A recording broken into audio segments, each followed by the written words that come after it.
नमस्कार, स्वागत है आपका अपने जालौन में।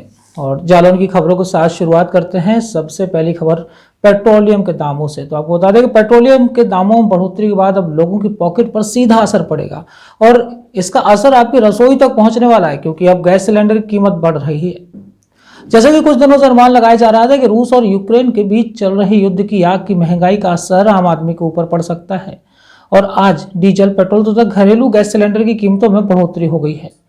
सरकार द्वारा डीजल पेट्रोल पर करीब 80 पैसे प्रति लीटर से ज्यादा तो घरेलू सिलेंडर पर 50 रुपए तक की बढ़ोतरी कर दी गई है। आज के ही दिन 22 मार्च को प्रधानमंत्री नरेंद्र मोदी ने देशवासियों से कोरोना संक्रमण से बचने के लिए जनता कर्फ्यू लगाने की अपील की थी, लेकिन अब कोरोना की वैक्सीन के बाद लोगों को काफी राहत महसूस हुई है। पिछले 2 सालों से जनपद जालौन में करीब 12,52,000 लोगों के सैंपल टेस्ट किए गए और इन 2 सालों में जनपद जालौन में 200 से अधिक लोगों ने कोरोना के चलते अपनी जान गंवाई है, लेकिन खतरा अभी टला नहीं है। न्यूज़ बीके अपने सभी दर्शकों से अपील करता है कि सावधानी बरतें और कोविड प्रोटोकॉल का पालन करते रहें, क्योंकि आपका जीवन बहुमूल्य है। तीसरी वेव जा चुकी है जी। विश्व के कई देशों में, खासतौर से चीन में नया वायरस आया है। वायरस का नया परिवर्तन हुआ है जी। डेल्टा क्रॉन जी। ये कहा जा रहा है कि ये तीसरी वेव में जो वायरस आया था ओमिक्रॉन उससे ज़्यादा खतरनाक है जी। ज़रूरत इस बात की है कि अभी भी लोग एहतियात बरतें, सावधानी बरतें और कॉशस रहें। बुंदेलखंड में होली 5 दिन मनाया जाता है। होली के 5वें दिन आज रंग पंचमी का त्योहार मनाया जाता है, जिसका रंग आज जालौन जिले में देखने को मिला।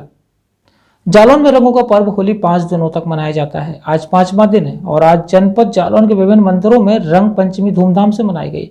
भगवान को अबीर गुलाल अर्पित कर लोगों ने एक दूसरे को गुलाल लगाकर बधाई दी और एक साथ एकजुट रहकर प्रेम सौहार्द से त्योहार मनाया।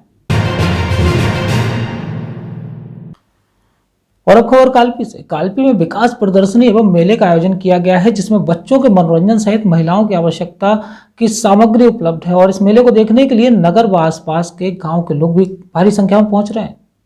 शासन प्रशासन की अनुमति के बाद कोरोना गाइडलाइन का पालन कराते हुए काल्पी के एमएसपी इंटर कॉलेज में 25 दिवसीय विकास प्रदर्शनी एवं मेले का आयोजन हुआ है।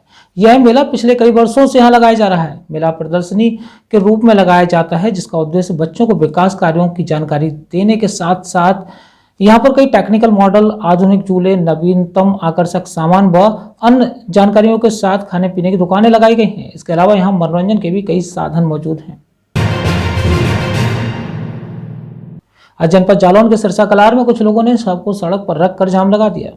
इस संबंधित पूरे मामले में कल एक बगीचे में एक बुजुर्ग साधु का शव बरामद किया गया था, जिसके बाद आज उनके परिजनों ने आरोप लगाते हुए व इंसाफ मांगते हुए जाम लगा दिया। जाम लगने की सूचना मिलने पर स्थानीय पुलिस और प्रशासन के आला अधिकारी मौके पर पहुंचे और उन्होंने लोगों को समझा बुझाकर शांत करवा कर जाम खुलवाया। साथ ही आश्वासन दिया कि इसकी जांच कराई जाएगी और यदि कोई दोषी पाया जाता है तो उस पर दंडात्मक कार्रवाई भी की जाएगी। एमएलसी चुनाव के साथ अब बोर्ड की परीक्षाएं भी सर पर हैं और ऐसे में प्रशासन तैयारियों में जुटा है। एमएलसी चुनाव के मतदान तथा बोर्ड परीक्षाओं की तैयारियों को लेकर जिलाधिकारी जालौन डॉक्टर प्रियंका निरंजन ने जालौन में कई स्थानों पर निरीक्षण किया। साथ ही उन्होंने जालौन में स्थित कान्हा गौशाला का भी निरीक्षण करते हुए वहां के लोगों को आवश्यक दिशा निर्देश दिए हैं। बच्चों में पढ़ाई लिखाई के साथ साथ खेल प्रतिभाओं को भी निखारने की बहुत आवश्यकता होती है। इसी को ध्यान में रखते हुए आज जनपद जालौन के कोच में मथुरा प्रसाद महाविद्यालय में खेल प्रतियोगिता आयोजित की गई, जिसमें पुलिस अधीक्षक डॉक्टर रवि कुमार मुख्य अतिथि के रूप में मौजूद रहे। उन्होंने बच्चों को ट्रॉफी तथा अन्य पुरस्कार देकर सम्मानित किया। माँ तो आखिर माँ होती है और जब उसका बच्चा काफी समय से उससे दूर हो तो उसे कैसे चैन आ सकता है। कुछ ही देखने को मिला माधोगढ़ में, जहां एक मां अपने बच्चे की तलाश में दर दर भटक रही है। दरअसल पूरा मामला जनपद जालौन के माधोगढ़ थाना क्षेत्र का है, जहां एक बेटा रोजगार की तलाश में अन्य प्रदेश गया हुआ था, लेकिन पिछले कुछ महीनों से उसकी कोई खैर खबर मां को नहीं मिल रही है। तो मां ने प्रयास किया लेकिन फिर भी कुछ पता नहीं चल सका। तो अब वह अधिकारियों की चौखट पर अपने बच्चे को ढूंढने के लिए न्याय मांगती भटक रही है। आज फिर से एक युवती ने कालपी की यमुना नदी में छलांग लगा दी, जिसके बाद पुलिस उसकी तलाश में नदी को खंगाल रही है। मामला कालपी कोतवाली थाना क्षेत्र का है, जहां पर रहने वाली एक महिला ने आज अज्ञात कारणों के चलते नदी में छलांग लगा दी। घटना की सूचना मिलते ही पुलिस गोताखोरों के साथ वहां पहुंची और कड़ी मशक्कत के बाद आखिर युवती को पानी से निकाल लिया गया, लेकिन तब तक उसकी सांसें रुक चुकी थीं। फिलहाल पुलिस ने आगे की कार्रवाई शुरू कर दी है। अपना जालौन में जालौन जिले की खबरें बस आज इतनी ही, और कल फिर मुलाकात होगी नई खबरों के साथ। देखते रहिए न्यूज़ बीके।